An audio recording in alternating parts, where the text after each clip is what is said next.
Bienvenidas y bienvenidos a su programa, ya lo dijo la Corte, en el cual analizamos los fallos emblemáticos, las sentencias más relevantes del Tribunal Constitucional de México. El día de hoy vamos a platicar con nuestros invitados de la contradicción de tesis 351 diagonal 2014, por medio de la cual la Suprema Corte aclara, pero a la vez también determina lo relativo a la aplicación en México, a nivel interno, a nivel de los tribunales que conforman el Estado mexicano, del control de convencionalidad. Es un tema que ha tenido un desarrollo muy amplio en la doctrina, por ejemplo, de la Corte Interamericana de Derechos Humanos, que es en donde se origina precisamente, pero respecto del cual nos tenemos que hacer cargo en México. Lo tenemos que hacer porque somos parte del sistema interamericano de derechos humanos, porque ya también la Suprema Corte determinó que es obligatorio ejercer el control de convencionalidad y esta sentencia, sobre la que hoy vamos a platicar con nuestros invitados, nos permite advertir el alcance de esta modalidad de control. Para entender lo que dijo la Corte en este fallo, le doy la bienvenida al programa a Lucía Mota Casillas. Lucía, bienvenida, ya lo dijo la Corte. Muchas gracias. Un gusto Gusto. recibirte. Y también a Daniel García. Daniel, bienvenido. Hola Miguel, muchas gracias, al contrario. Qué amable. Oye, Daniel, pues empezamos contigo. A ver, contradicción de tesis. Quiere decir esto que hubo varios criterios. A veces hay solamente dos, pero en este caso un montón, ¿verdad? Un montón, muy bien dicho. Cuéntanos esa parte. A ver, te cuento, y voy a tratar de ser lo más claro posible porque es una decisión bastante compleja que hay que ir desmenuzando poco a poco. En realidad el caso tiene que ver con la denuncia de la contradicción de varios criterios, ¿no? Antes tesis, anteriormente tesis, emitidas por diversos tribunales colegiados a lo largo del país. Había unos de Yucatán, había unos de Guadalajara, había unos de Monterrey, que básicamente se pronunciaban sobre un tema que la parte consideraba, digamos, central, que era el control de convencionalidad. La persona denuncia la contradicción de tesis ante la Suprema Corte le da trámite y al final, cuando empieza a analizar esta contradicción de posibles criterios, la Corte únicamente se queda con 3 criterios de 3 tribunales colegiados. Es decir, quita otros 3 y dice que solamente se va a concentrar sobre la contradicción de 3 criterios emitidos por diversos tribunales. Básicamente lo que decían estos tribunales era, o lo que intentaban decir o determinar, era qué alcance tenía la obligación de ejercer un control de convencionalidad ex oficio. Y entonces, en realidad, el problema tenía que ver con una serie de confusiones y de problemas que habían existido a lo largo del Poder Judicial desde la resolución del expediente Varios 912, y digamos, había una cantidad de criterios dispares y a lo largo de los tribunales que justamente esta decisión llega a clarificar y a poner un poco en orden el asunto. Me parece que hay 2 cosas o 3 cosas principales que hay que rescatar de entrada de manera preliminar en la contradicción, y es que la Corte deja claras al menos 2 cosas. La primera es que cuando habla de control de convencionalidad, la Corte está hablando también de control de constitucionalidad. Es decir, la Corte, si vemos incluso la nota al pie de página 25 de la sentencia, dice que a lo largo de la sentencia se va a referir a control de constitucionalidad, entendiendo, ¿no?, también control de convencionalidad. Y esto me parece particularmente relevante porque creo que esta decisión se tiene que leer también de la mano de la otra contradicción 293 diagonal 2011, que ambas complementan un poco el sistema de control constitucional a la luz del parámetro de control de regularidad constitucional, o lo que algunas otras personas llaman incluso bloque de constitucionalidad. La otra cosa que me parece que la Corte deja clara es que existe una obligación constitucional directa, expresa, de que los tribunales de todo el país, independientemente de su competencia y de jurisdicción, tienen que hacer control de convencionalidad ex oficio. Esa es una obligación clara por parte de la Constitución. Tienen que hacer un control de convencionalidad. Entonces, en realidad lo que la Corte intenta determinar es una cosa muy concreta, y es cuál es el alcance que tienen los tribunales de amparo de ejercer control de convencionalidad ex oficio en algo que la Corte llama vía incidental. Y si quieres podemos ir discutiendo esta parte, pero creo que es importante centrar el punto concreto de discusión que la Corte intenta abordar en esta contradicción. Oye, en ese sentido, obviamente, Lucía, te planteo, Daniel nos lo acaba de explicar muy bien, hay una complejidad técnica, digamos, en esta sentencia. Aquí en el programa hemos hablado a veces de cosas que impactan en la vida de las personas, divorcios, alimentos, despidos injustificados, discriminación por preferencia sexual, en fin, los temas que la Corte cotidianamente va resolviendo que, repito, inciden en la vida de las personas. Este es un tema técnico, es un tema de técnica jurídica. A los abogados, a las abogadas nos encanta esto, nos encanta, nos fascina. Es muy importante además en la práctica de la argumentación, pero hay que darnos cuenta de ese tema técnico. Por ejemplo, hay conceptos que de pronto utilizamos mucho, pero quizá valga la pena también explicarlos. Control difuso, control ex oficio, con carácter oficioso. ¿Por dónde empezar, Lucía? Danos algunas pistas. Claro que sí. Y bueno, justo en el mismo sentido que comentábamos, eh, este era un tema que no tenían ni siquiera los tribunales muy claro cuando hablábamos de control difuso, a qué nos referimos, qué efectos tiene, cuándo se ejerce. Entonces, la sentencia en primera a mí me parece muy clara cuando empieza a introducir estas distinciones, ¿no? Y dice, hay sistemas de control de constitucionalidad, que es lo mismo de convencionalidad, como dijimos, difuso, concentrado o incluso mixtos, ¿no? Entonces, en los sistemas de control difuso se encargan todos los jueces pertenecientes al Estado de hacer control constitucional. Esto significa que contraponen las normas que tienen que aplicar contra derechos humanos contenidos o en la Constitución o en los tratados internacionales. Independientemente de su fuente, ese es como el parámetro que Todos tiene. los jueces, estamos hablando, Lucía, pues, Jueces los jueces de ordinarios. Guanajuato, los de Yucatán, los de Sonora, los de Tamaulipas, vaya, Exacto, y los de primera primera instancia, civiles, instancia. administrativos, segunda instancia, Oye, todos, tribunales absolutamente. jurisdicción contencioso administrativa. Pues en ese sentido también También, ¿no? serían, ajá, En un sistema difuso, digamos, cualquier persona que ejerza tareas jurisdiccionales jurisdiccionales, se siente, bueno, está obligado más bien, ¿no?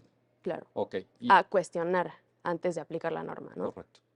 Y bueno, por el contrario, en los sistemas de control concentrado, se encomienda esta tarea a solo unos jueces, ¿no? Que son jueces constitucionales. Y bueno, a partir de esta distinción dice los distintos efectos que tienen uno y otro sistema, el identificar una norma que no es compatible o con la Constitución de contratados, ¿no? En el sistema de control difuso, cuando un juez advierte que una norma es contraria a derechos, entonces debe inaplicarla. Y eso, los efectos de esa inaplicación se limitan al caso que está resolviendo. En el sistema de control concentrado, el efecto de encontrar una inconstitucionalidad o inconvencionalidad es expulsar la norma del sistema jurídico. O sea, sería el equivalente, Lucía, te pregunto, en el primer caso que citas, voy a hacer un símil Sí, para sí. entendernos. A la fórmula Otero, es decir, a los efectos entre las partes que tienen las sentencias de amparo, y en el segundo caso a una declaratoria general de inconstitucionalidad que se pueda llevar a cabo o por la misma declaratoria general o en acción de inconstitucionalidad, por ejemplo, con votación reforzada de 8 sobre el total de 11 integrantes del Tribunal Pleno. Sí, justamente, bueno, en el primer caso, en el sistema de control difuso, la aplicación se limita a, bueno, dependiendo también de la vía en la que estemos actuando, que esta es una distinción que ahorita voy a introducir, eh, o es al caso en concreto o es a la persona que está accionando, pero bueno, el efecto es limitado, ¿no? Y en el caso del control concentrado es un efecto un poco más general que, bueno, tiene sus matices en los sistemas mixtos, como es el de México, y que justamente, bueno, aquí tiene sentido la distinción entre la vía directa o indirecta o incidental. En la vía directa hay mecanismos de control constitucional cuya materia es precisamente verificar la compatibilidad constitucional o convencional de una norma, ¿no? En la vía incidental, lo que hacen los jueces es revisar las normas que han sido aplicadas durante el proceso sin que se hayan impugnado directamente ni que esa sea la materia principal del caso. O sea, no estamos hablando del amparo contra leyes, vaya. En el amparo contra leyes sí se impugna la norma, pero aquí resulta que a lo mejor, por poner un caso, se está discutiendo un divorcio. ¿Qué se busca en un divorcio? Pues la disolución del vínculo conyugal. Pero una de las normas que se tienen que aplicar en ese proceso de divorcio, pudiera existir la sospecha de que fuera contraria a el parámetro o bloque de regularidad normativa a través de control de constitucionalidad o de convencional integrado. Ese sería el supuesto, ¿verdad? De la vía incidental. De la vía Sí, incidental. exactamente. Y bueno, esto, justo lo que hace esta sentencia de la Corte es aclarar que la vía incidental puede ocurrir incluso en la vía directa. O sea, Correcto. en un amparo indirecto, por ejemplo, cuando se combate una norma directamente como acto reclamado, ¿no? Pero además se combate un acto de aplicación de otra norma.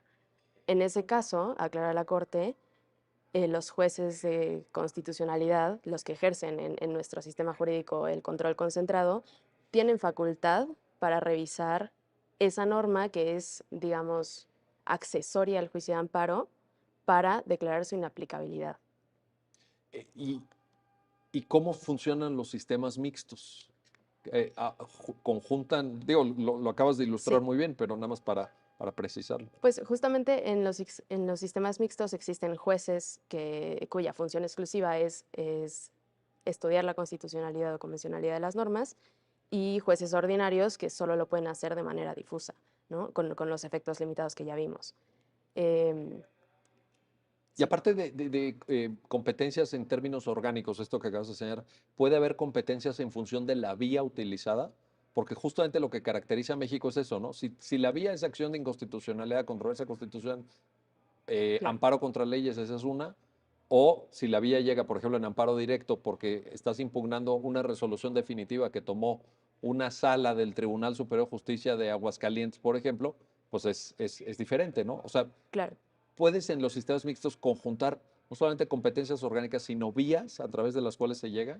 Sí, justamente. Y la Corte esto lo hizo muy claro, distingue entre las normas que facultan a los órganos para ejercer un control y las normas que regulan cómo ejercen ese control, ¿no? Y entonces tenemos, por ejemplo, la ley de amparo, que distingue entre amparo directo e indirecto. En el amparo indirecto se está ejerciendo una vía directa de control de constitucionalidad, en el que, bueno, los alcances son un poco más limitados, más generales, pero no tan generales como podría ser en la acción de inconstitucionalidad.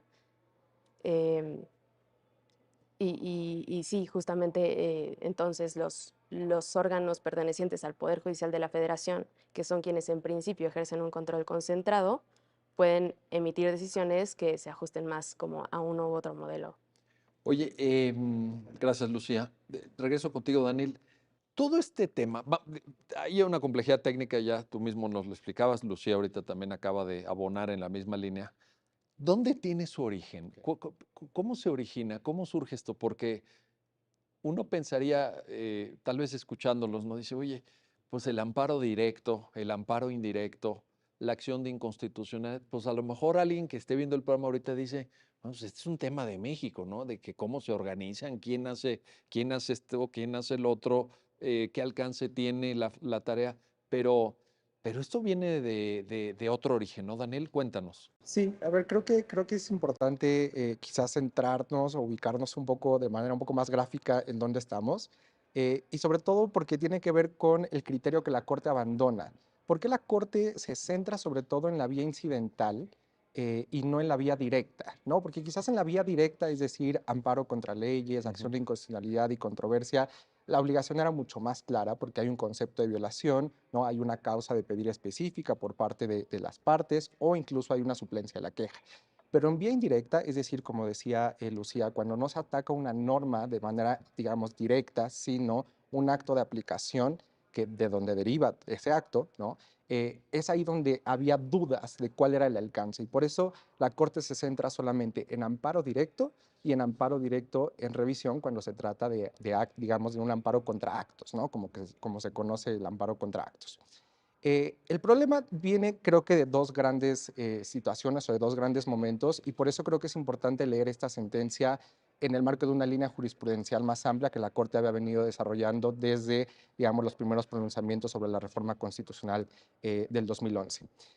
La primera confusión es que en el expediente Varios 912, diagonal 2010, vinculado con el cumplimiento de la sentencia de la Corte Interamericana en el caso Radilla, la Corte parece hacer una confusión terminológica entre control difuso y control ex oficio. Parece que la Corte los une pensando que son, digamos, sinónimos, y ese criterio permaneció por ahí un rato.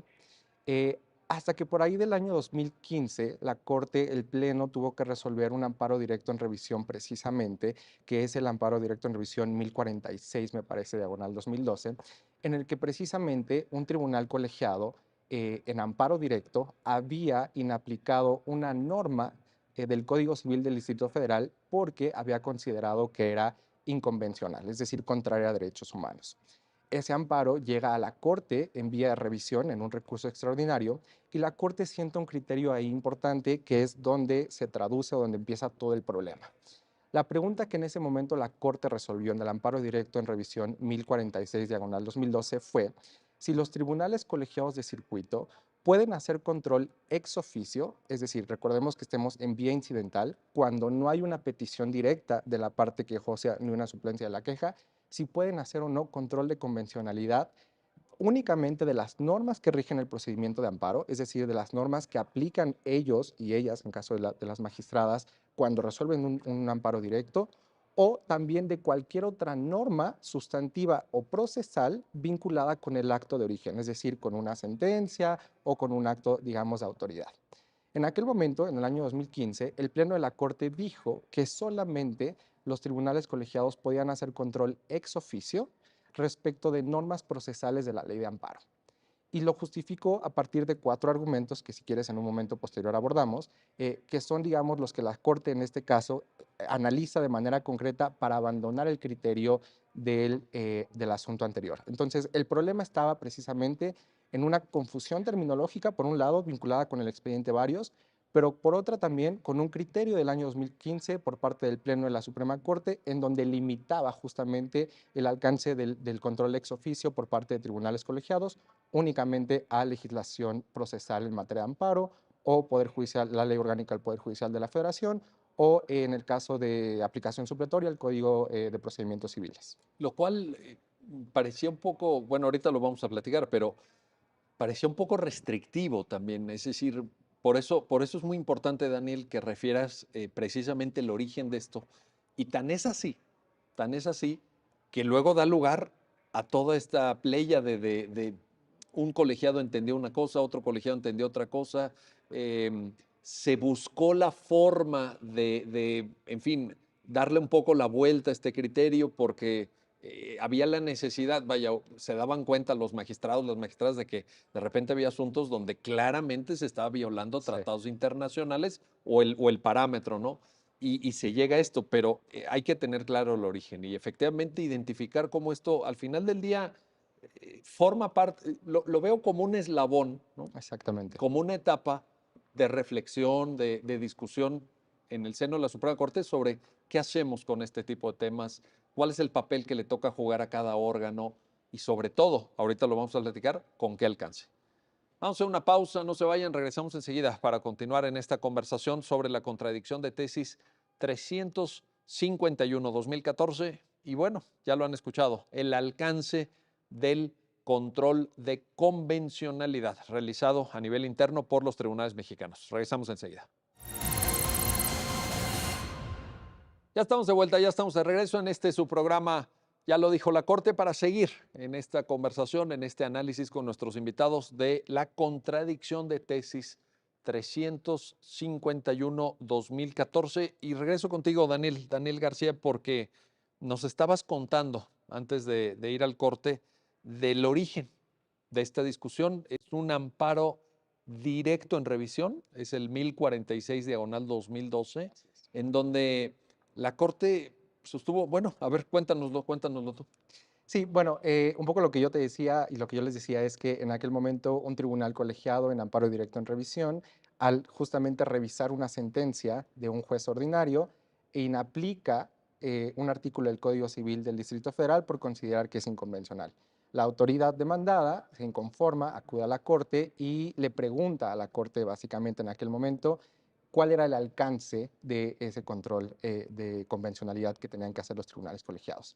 En el año 2015, con una integración anterior o distinta a la actual, que creo que esto es importante también decirlo, el Tribunal Pleno de la Suprema Corte determinó que los tribunales colegiados únicamente pueden hacer control de convencionalidad ex oficio respecto de las normas procesales que aplican en la tramitación del juicio de amparo.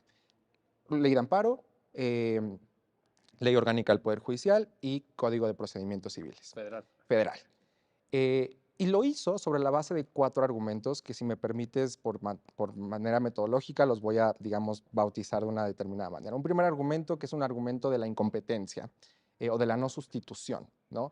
La Corte, para justificar este criterio, digamos, lo restrictivo, dice que los tribunales colegiados no pueden sustituir a las autoridades ordinarias en la aplicación de normas, porque recordemos que en el amparo directo lo que se hace es justamente analizar la compatibilidad de la decisión, que es el acto reclamado, la decisión del juez ordinario, con la Constitución. Entonces la Corte en aquel momento dijo, si nosotros permitimos que los tribunales colegiados hagan control de normas que están aplicadas o vinculadas con el acto de origen, entonces eso sería como sustituir o que sustituyeran, digamos, a las autoridades ordinarias. Déjame en esta parte, Daniel, detenernos un segundo. Es decir, en el argumento de la Corte, en este ADR 1046-2012, parecería entonces que si abrimos la puerta a un control ex oficio de convencionalidad en el amparo directo, la justicia federal estaría como arrogándose la materia que corresponde a la justicia ordinaria, porque en el amparo directo, bueno, puede haber también amparo directo en contra de resoluciones definitivas de proceso ordinario federal que vengan del propio Poder Judicial Federal, pero mayormente el amparo directo es contra sentencias definitivas, resoluciones definitivas de poderes judiciales locales. Ahí se ubica la preocupación, ¿no? Sí, en realidad ese es un tercer argumento que la Corte utiliza, pero de entrada dice que los jueces únicamente federales de amparo únicamente deberían de aplicar la legislación federal, porque es la legislación que les rige a ellos en la aplicación del conocimiento del juicio de amparo, y no tanto de legislación local ordinaria, que, como dices, es básicamente la que suele llegar a la revisión de la justicia federal, ¿no? Un segundo argumento me parece que es el argumento de la seguridad jurídica. En ese momento, en el ADR 1046, la Corte dijo o justificó la restricción de esta facultad de los tribunales colegiados, diciendo que si se le permitía a los tribunales colegiados hacer ese control de ex oficio, atentaba contra principios jurídicos como el de la seguridad jurídica entre las partes, ¿no?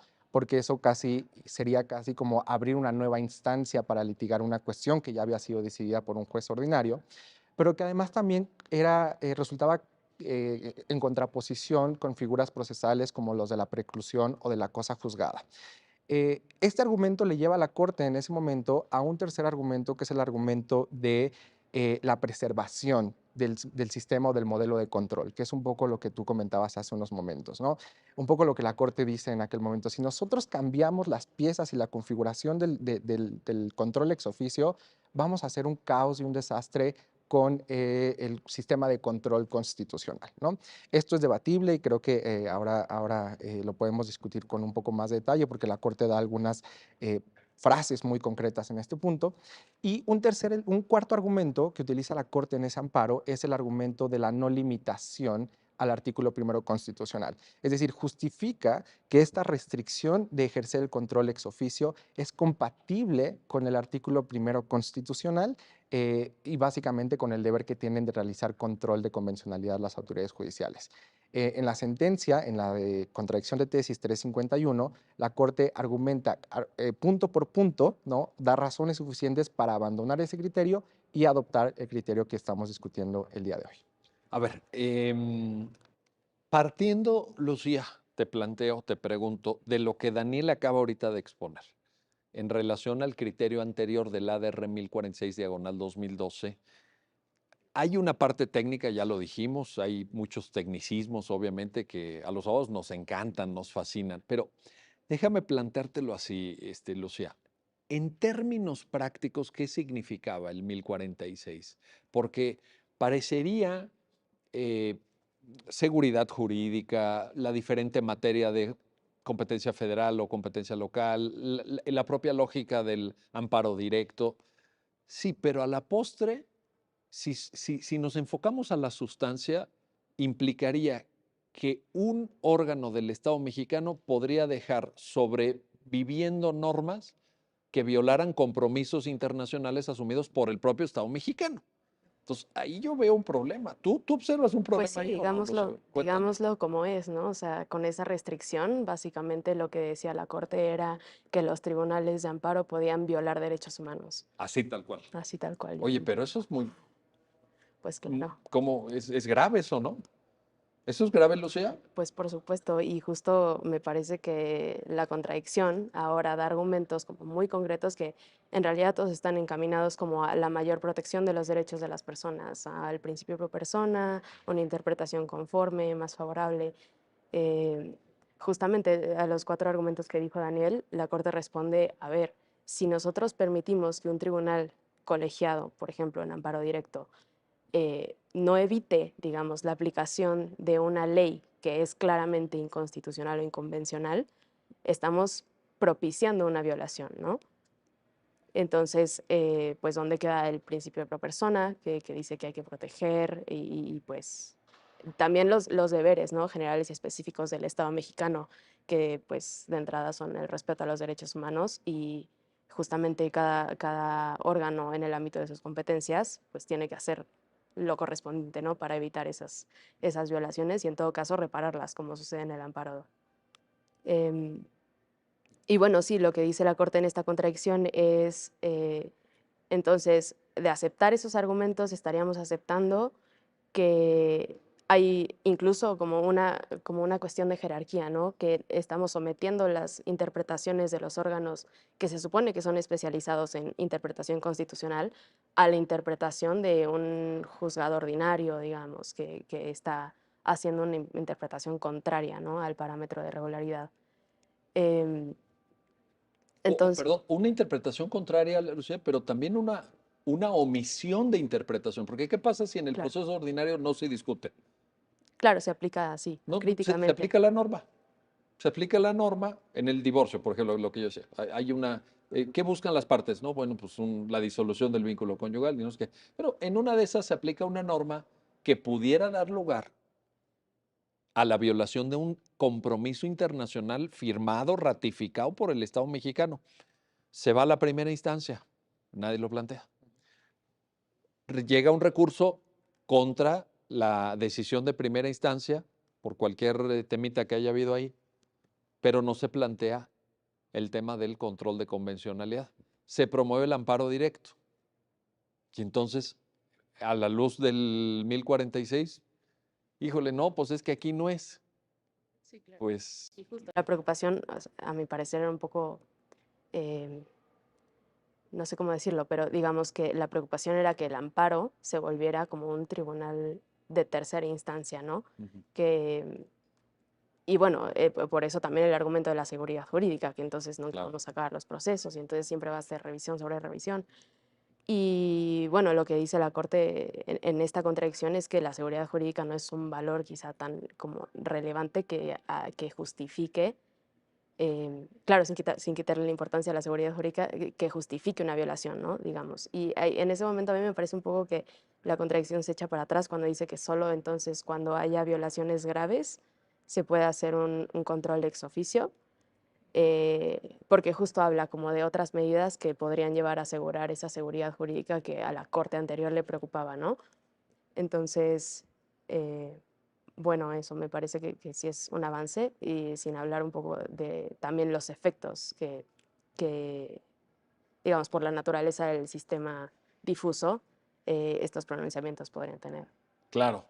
Oye, y en este sentido, Daniel, y perdón que vuelva a insistir sobre esto, pero quitando la parte de tecnicismos y todo, ¿qué le dice esta sentencia a los abogados y las abogadas de México? Porque si no la estoy leyendo mal, pero me gustaría escuchar tu opinión, Daniel, es una invitación a que también sean, aunque entiendo que el control de convenciones es oficioso, todo esto que además lo ha definido la Corte Interamericana, pero aquí la Suprema Corte de México lo que está haciendo es invitar a los abogados a usar todos los argumentos que permite el sistema jurídico mexicano con normas de origen interno, con normas de origen internacional, pensando en la convencionalidad, etcétera, a favor de la defensa de los derechos humanos.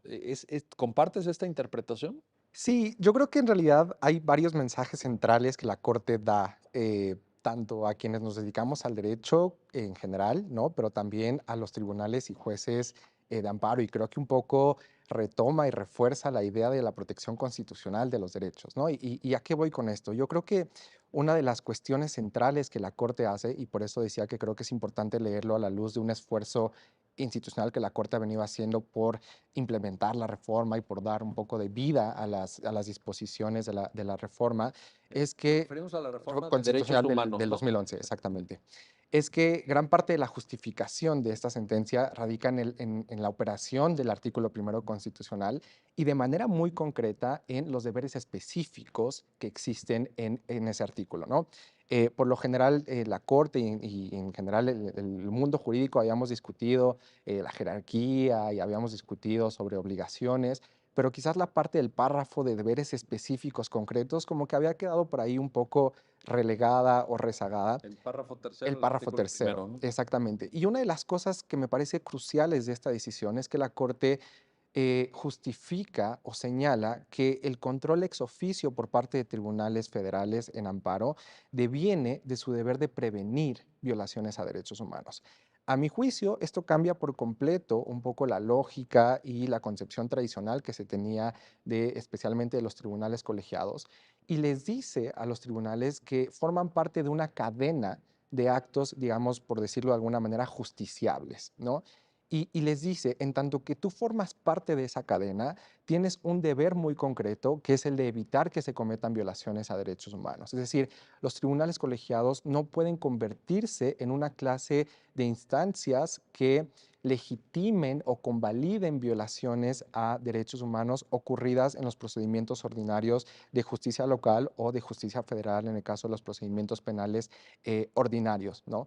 Y lo que le dice a los tribunales colegiados es, ustedes tienen, ¿no? Son jueces constitucionales. Si son jueces constitucionales que tienen la capacidad concentrada de hacer control concentrado, con mayor razón tienen la competencia de hacerlo de manera ex oficio. Y una de las cosas también que dice la Corte y que incluso se debatió en la sesión es, bueno, si asumimos que entonces todos los jueces ordinarios, sin importar su competencia, su cuantía, su materia, deben de hacer control ex oficio, no podemos quitarle esa facultad a un juez constitucional que es un juez de amparo. Entonces era una cuestión ahí como incluso ilógica, ¿no? Que la Corte viene un poco a resarcir con esta sentencia. Por último, quizás vinculado con el argumento de seguridad jurídica, creo que la Corte dice algo también muy interesante con esta idea de replanteamiento, y es que el principio de seguridad jurídica, dice, no es un principio con un contenido único o con un contenido acabado, es un principio instrumental. De modo que parece que cambia o migra el contenido del principio de seguridad jurídica, ya no a que las personas tengamos certeza de que nos van a aplicar una norma o de que vamos a tener una determinada decisión, sino a la certeza de que todas las autoridades, independientemente de su nivel, de su cuantía, van a estar preocupadas por vigilar y garantizar nuestros derechos humanos. Dice la Corte, la seguridad jurídica debe ser entendida como la certeza que tienen las y los ciudadanos de que todas las autoridades van a velar por su cumplimiento o por el cumplimiento de sus derechos humanos. Ese es el principio de seguridad jurídica que la Corte retoma en la contradicción de tesis 351. Oye, y en ese sentido, Lucía, en esto que está apuntando ahorita Daniel, podríamos pensar que en realidad, vaya, más allá, perdone otra vez, pero el tecnicismo y todo esto, pero a ver, de fondo, de fondo, de fondo, en una argumentación muy prolija, muy larga, muy detallada, porque el propio tecnicismo lo requería, al final del día la Corte nos está diciendo, tómense en serio el control de convencionalidad, asuman en esta cadena, en este papel de ensamble del sistema jurídico, pues lo que a ustedes les toca, lo que a ustedes les corresponda.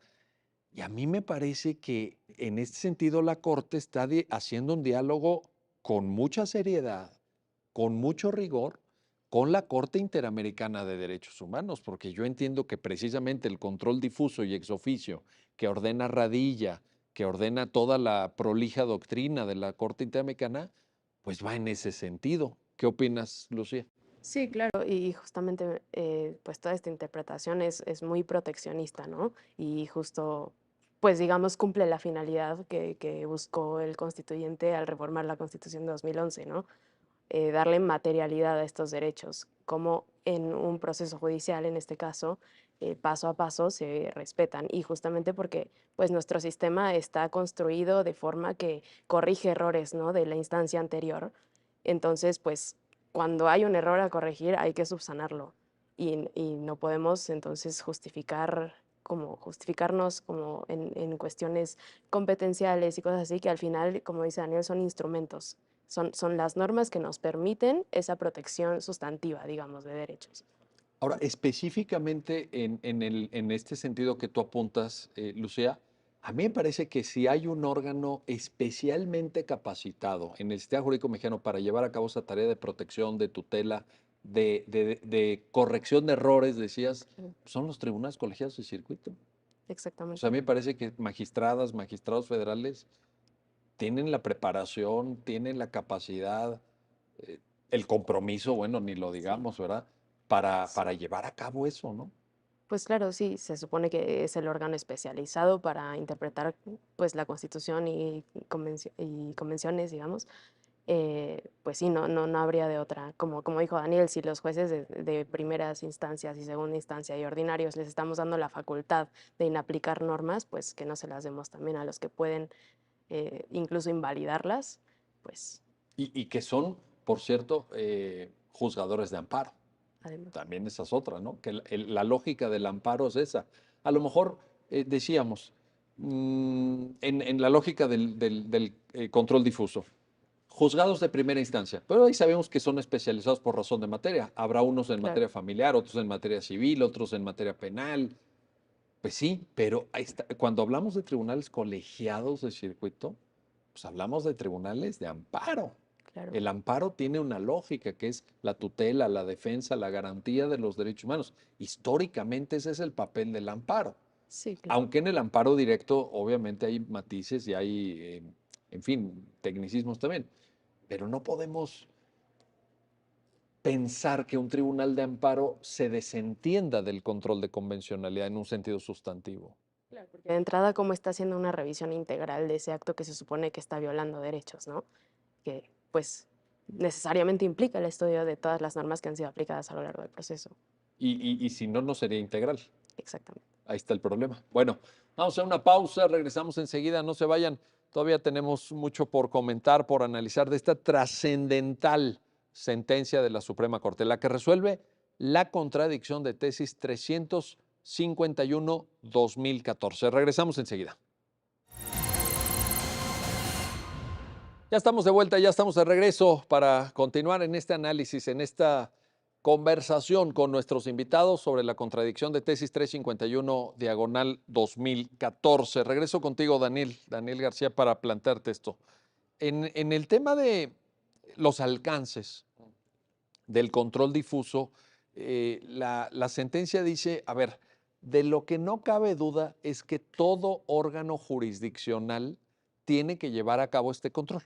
En esa parte coincide primero el famoso expediente varios 912 diagonal 2010, que es la ejecución en México del caso Radilla. Coincide el propio ADR 1046 que tú mismo ya referías. Coincide esta nueva sentencia, pero la duda es el alcance, la duda es respecto de qué normas, un poco quizá una división hasta de competencias, de esto tú, esto yo, pero eso tiene base, te planteo, en el artículo primero, en el artículo 133, que también ha sido objeto de una reinterpretación en los criterios recientes, o no, y por eso es que se justifica esta nueva reflexión de la Corte. Sí, creo que la decisión de la Corte viene a un poco perfeccionar o concretizar el funcionamiento en términos de engranes del control de constitucionalidad con base en los derechos humanos, ¿no? Creo que una lectura podría ser que el control deviene o que la obligación deviene del artículo 133 constitucional, que es el clásico de control constitucional, ¿no? Incluso por ahí hay algunos ministros y ministras que afirman que el difuso también viene de ahí. Pero creo que cuando entendemos esa obligación sumado al artículo primero, cambia completamente la reflexión y cambia completamente el alcance, que creo que es ahí la vía de salida que le permite a la Corte justificar la respuesta en la decisión, que es sí, claro, los tribunales colegiados pueden hacer control, bueno, no solo pueden, deben hacer Deben. control ex oficio, tanto de las normas que aplican en la tramitación del juicio de amparo, como de aquellas normas que son aplicadas por las autoridades ordinarias en el acto de origen, ¿no? Es decir, un poco creo que lo que hace la Corte es decir, asuman con completa seriedad y responsabilidad su papel de jueces constitucionales, porque eso es lo que es un tribunal constitucional y lo que es un tribunal de amparo. Es un juez constitucional que se encarga de, digamos, garantizar justamente la compatibilidad de actos, normas, leyes con derechos humanos y con la propia Constitución. Entonces, ahí lo que la Corte termina, digamos, diciendo es, claro, tienen que hacer un control ex oficio, de eso no hay duda. El tema está en cuáles son los alcances y cuáles son los efectos de ese control ex oficio y que la Corte también delinea bien a lo largo de la sentencia porque dice, bueno, a pesar de que pueden hacerlo, lo cierto es que también lo deben de hacer en el marco de las competencias y en el marco de los propios marcos y en el marco de los propios leyes o de las normas que existan y que les otorguen esas competencias. Entonces la Corte define de manera muy puntual cuáles deben de ser esos alcances del control ex oficio en control concentrado vía incidental. Ahí está. Y que de alguna forma, pues también encierra esto que acabas de referir, Daniel, el mensaje de tomemos el artículo primero constitucional en serio, parafraseando a Ronald Dworkin, ¿no? Tomemos los derechos, tomemos pues todo lo que aporta el artículo primero. El artículo primero es casi una teoría general de los derechos humanos, entonces da mucho de sí cuando se lleva hasta sus últimas consecuencias y se lo toma con toda seriedad, pero creo que embona, creo que empata con esta sentencia que estamos comentando el día de hoy. Creo que también es un, pues quizá soporte de ese eslabón. Sí, y creo que también tiene que ver el hecho de, a veces decimos mucho y referimos que la reforma del 2011 vino a generar un cambio de paradigma y un poco a 10 años, 12 años de la reforma, venimos viendo que siguen habiendo discusiones importantes sobre modificaciones, ¿no? Una de las cosas que también creo que es importante resaltar es que la sentencia identifica bien esta clase de pugna entre una visión un poco más conservadora, más tradicional del derecho, de las propias instituciones procesales de amparo, cuál debería ser el objeto del amparo directo, por ejemplo. Y lo que esta sentencia dice es, volviendo a la expresión que dices incluso de Dworkin, si nos tomamos en serio el artículo primero, es que no podemos seguir haciendo las cosas de la misma manera en cómo las veníamos haciendo antes, ¿no? Algo cambió el artículo primero y cambia, ¿no? La manera en cómo los jueces, incluso los jueces de amparo, deben de aproximarse a las figuras de amparo, a los amparos directos y a la protección efectiva, tanto no solamente garantizar, sino también prevenir violaciones a derechos humanos. Perfecto. En ese sentido, Lucía, te planteo, te pregunto, pensemos en alguien que no solamente vea este programa, sino que además acepte la sugerencia que siempre procuramos hacer en el programa de ir al texto, porque las explicaciones que ustedes dan son muy, muy claras, muy completas, pero no pueden sustituir la lectura del propio fallo. Es importante siempre recalcar esto. Pero habría un tema adicional que es el que yo ahorita te quiero plantear, Lucía, que es este. Ok, leemos esta sentencia, ya entendimos cuál es el nuevo criterio de la Corte, ya nos queda claro el alcance, ya nos queda claro cómo a partir de la utilización completa del artículo primero se tiene que llevar a cabo esta tarea. Perfecto. Falta una parte sustantiva, creo yo, que es la que te quiero plantear, que es el conocimiento del parámetro. ¿Qué quiero decir con esto? Que me da la impresión, Lucía, y quiero en ese sentido conocer tu criterio, que todavía tratados internacionales, criterios de comités de expertos de Naciones Unidas, jurisprudencia de la Corte Interamericana de Derechos Humanos, que también aporta mucho a esta reflexión, no se conocen en México, no forman parte todavía hoy de las herramientas conceptuales con que los abogados, las abogadas en México trabajan en su día a día. ¿Coincides? ¿No coincides? ¿Cómo lo percibe una abogada joven como tú, Lucía, con una visión pues muy fresca, muy moderna, muy contemporánea de todos estos temas? Pues efectivamente, Miguel, la sentencia esta de la contradicción hace como mucho énfasis, ¿no? En constitución, tratados y pues todo como fuentes internacionales, ¿no? Que en realidad se equiparan, ¿no? Y pues lo que vemos ahora en los tribunales es que en realidad pues todas estas fuentes internacionales están muy relegadas. Em, la Corte ha avanzado en ese sentido en el amparo en revisión 1077-2019 que discutimos aquí, en el que se dijo claramente, ¿no? Que incluso las interpretaciones de, por ejemplo, el Comité contra las Desapariciones Forzadas de las Naciones Unidas vinculaban a las autoridades, ¿no? Entonces, como que se ha hecho ese esfuerzo de incorporar, pero pues como dice Daniel, o sea, a 12, 11 años de la reforma constitucional no tenemos claramente identificados todas esas cosas y la Corte como que va caso por caso diciendo, claro, este también, y este también, y este también. Entonces, pues en ese sentido es como un camino un poco largo en el que estamos avanzando para adelante, claro, pero falta, ¿no? Y, y bueno, o sea, a mí lo que me parece muy claro en esta sentencia es justo cuando la Corte habla de los efectos que tiene el control de constitucionalidad y de convencionalidad ejercido de manera difusa o concentrada, ¿no? Y que son básicamente los mismos. O sea, ya ni siquiera tendríamos que hacer esa distinción de si estamos enfrentando una norma contra el parámetro constitución, digamos, y el parámetro tratados. No, el parámetro es, ¿cómo llamarlo? Unificado. Es Claro, único porque también el artículo primero así lo establece. así lo estableció justamente. Y bueno, la Corte lo dijo claro también, ¿no? Los derechos humanos son todos como en el mismo nivel están, ¿no? No se relacionan según su fuente en un orden jerárquico, digamos. Oye, qué bueno que citaste ese programa que tuvimos hace esa conversación, ¿verdad? Aquí mismo, en Ya lo dijo la Corte, porque en esa ocasión lo que veíamos es que el criterio de la Corte fue los comités de expertos de Naciones Unidas, en este caso desaparición forzada, cuando dictan una medida cautelar, se tiene que observar de manera obligatoria. No es algo que quede a criterio de un juzgador, etcétera. Pero también eso ilustra, y por eso te digo que me da mucho gusto que lo hayas citado, pues lo mucho que nos falta todavía por entender, por comprender, por saber cómo aplicar, vaya, por tomar en serio, traigamos a Dworkin otra vez, por tomar en serio la protección de los derechos, ¿no? Esa misma sentencia lo simboliza. Claro, y justo me parece que lo que hace la Corte aquí es, pues, en un sentido, eh, además de aclarar que es facultad de los tribunales de amparo, decirles como sí pueden hacerlo, o sea, no tengan miedo a tomarse los derechos en serio y aplicarlos en todos y cada uno de los casos que tengan para resolver, ¿no? Oye, pueden y deben, ¿no? Pueden y deben. Pueden y deben. Ahí está la invitación. Exacto. Si siguiéramos, Daniel, con esa figura que tú proponías de construcción eslabonada de matrices jurisprudenciales, de formas de entender cuáles son los alcances, las tareas, ¿qué sigue? ¿Qué sigue? Daniel García, ¿cuál es el siguiente eslabón? ¿Se puede vislumbrar o no?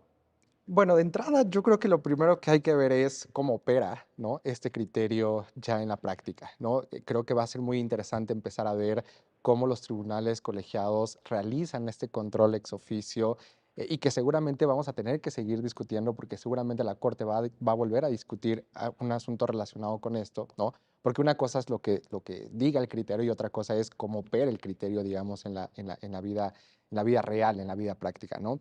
Creo que quizás esto pueda orillar también a que haya mayores pronunciamientos por parte de la Corte respecto de cuestiones definitivas, ¿no?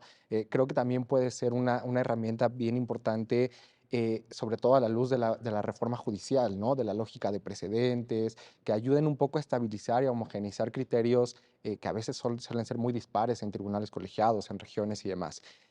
Yo creo que definitivamente estos temas van a volver a llegar a la Corte, se van a volver a discutir, porque creo que falta todavía, como dice Lucía, sí, falta todavía explorar justamente la completa operación, ¿no? Del artículo primero y de las competencias, ¿no? Y de los nuevos deberes que impone ese artículo primero en todas las autoridades judiciales. Entonces, hay por ahí en la sentencia No es que la Corte diga, sí, van a hacer control ex oficio de todo de manera abierta, es decir, lo limita de manera muy clara respondiendo a las inquietudes que existían en el amparo directo que se resolvió en 2015. La Corte dice, bueno, no es que lo puedan hacer en cualquier momento, en cualquier instancia, ¿no? Tienen que sujetarse a las reglas del procedimiento, tienen que hacerlo una sola vez. Si el tribunal colegiado dice que no hay necesidad de hacer o que no hay inconvencionalidad, pues ahí se acabó. No es que las partes lo puedan reiterar en múltiples amparos, ¿no? Y también creo que en este punto la Corte es muy clara, ¿no? Y dice, a ver, los efectos de ese control van a ser que es incidental, ¿no? Se resuelve dentro del mismo caso sin necesidad de abrir un incidente por cuerda separada, supone únicamente la inaplicación en el acto concreto, lo cual quiere decir que no supone un pronunciamiento sobre la validez o sobre la constitucionalidad de ese acto, no supone, por ejemplo, un resolutivo específico dentro de la sentencia, sino que es solamente una parte de la argumentación, no tiene aplicaciones para casos futuros, ¿no? Un poco lo que comentabas en casos interpartes. Entonces creo que la Corte hace un buen trabajo en hacer compatible, ¿no?, las nuevas obligaciones reforzadas sobre la base del artículo primero con los esquemas procesales y con los sistemas de control constitucional que existen en nuestro país. Y creo que hasta el momento, creo que es un criterio interesante, es un criterio que nos permite avanzar, pero que sin duda va a generar todavía pronunciamientos y mayores preguntas que habrá que responder a futuro. Sin duda. Esas preguntas, Lucía, te planteo, pudieran venir de una litigiosidad mucho más intensa, de una serie de apropiaciones que hicieran magistradas, magistrados federales a través del juicio de amparo directo de los temas de convencionalidad, por todo esto que decíamos, por comités de Naciones Unidas, por jurisprudencia de Corte Interamericana, que de pronto en el día a día de un colegiado digan, oye, vamos a voltear a ver acá también, porque hasta ahorita no se podía, hasta ahorita era, oye, a ver, ¿será que algún criterio contradice la ley de amparo? No, no, pues la ley de amparo, pues además la ley de amparo, pues por su propia naturaleza es difícil que sea inconvencional. No digo que no lo sea, ¿eh? No, no digo que no sea, pero no es allá donde mayormente tienes que voltear. La ley orgánica del Poder Judicial Federal, bueno, pues, en fin, Código Federal de Procedimientos Civiles, pues caramba, tampoco es que, ¿no? Así que digas, híjole, tiene 200 artículos inconvencionales, pero ahora yo creo que el panorama es diferente, a partir de esta sentencia. Sí, yo creo también que ¿Cómo lo visualizas esa parte? tiene que ver muchísimo también con la creatividad de los juzgadores, ¿no? De amparo, que pues se tomen su tarea en serio, como decías, el compromiso, la verdad, con la protección de los derechos es lo primero. Pero visualizarías una argumentación más sustantiva, un planteamiento también que puede llegar por vía de las partes o puede llegar por Claro. amicus curiae. Vaya, hay muchas formas de construir este tipo de argumentaciones. Sí, me parece que es un esfuerzo que viene no solo de los propios tribunales, sino de las partes que participan en los juicios, de las autoridades que intervienen, incluso, no sé, digamos, el Ministerio Público que interviene con una opinión en el amparo, la sociedad civil que también puede ofrecer argumentos para resolver un caso. Y, y pues sí, yo esperaría que esto robusteciera, como en el buen sentido, las sentencias, em, y pues como un avance como en el cumplimiento efectivo de los derechos, ¿no? Ya no solo hablar en abstracto de que se deben proteger, de qué tal otro derecho, pero ver que las personas puedan ver realmente en la vida, digamos, que se están respetando sus derechos o garantizando su ejercicio. Y a través del papel nada más y nada menos que de magistradas y de magistrados del Poder Judicial de la Federación, que estamos hablando de una Claro. enorme responsabilidad, de un Sí. papel fundamental. Daniel García, Lucía Mota, gracias. Gracias a los dos por Gracias a ayudarnos a ti. entender esta sentencia y gracias a usted que hace posible este programa, ya lo dijo la Corte, en el cual analizamos los fallos emblemáticos, las sentencias más relevantes del Tribunal Constitucional de México. Hasta pronto.